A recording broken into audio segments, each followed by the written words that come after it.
une verticale, c'est une dégustation qu'on va faire d'un même vin sur plusieurs millésimes. Donc on va partir du plus jeune par exemple pour remonter dans les années et aller vers les plus vieux millésimes.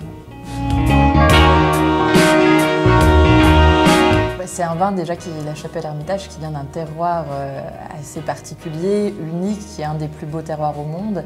Et puis c'est un vin qui a traversé les années de façon spectaculaire et qui a eu les plus belles notes, les plus beaux commentaires au fil du temps. La Chapelle, c'est une vingtaine d'hectares sur l'appellation de l'Hermitage. C'est une production qui peut aller de 0 sur certains millésimes qu'on va considérer comme non qualitatifs jusqu'à 30 000 bouteilles par exemple sur un millésime comme 2009.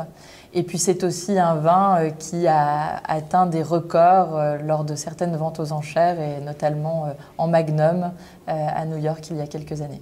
Et puis par la suite, c'est vraiment le marché qui va créer la valeur de cette bouteille et c'est pour ça que certains millésimes très recherchés, très cotés, très qualitatifs peuvent atteindre des prix spectaculaires.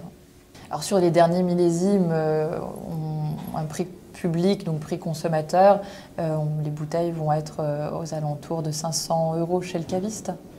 Là, on a fait une dégustation qui était adressée à nos sommeliers, à nos cavistes. On a beaucoup échangé sur la viticulture biologique, biodynamique, puisque c'est un virage qu'on a pris ces dernières années. Et c'est vrai qu'au niveau de la dégustation, on était plus dans un échange de sensations, puisqu'ils connaissent très bien leur métier, très bien les vins. Donc là, on a quand même fait le tour des belles appellations françaises, donc que ce soit la Champagne, où on a un peu plus de 100 hectares de vignes, la Lagune à Bordeaux, Paul Jaboulet est né dans la vallée du Rhône, et puis Château-Corton en Bourgogne.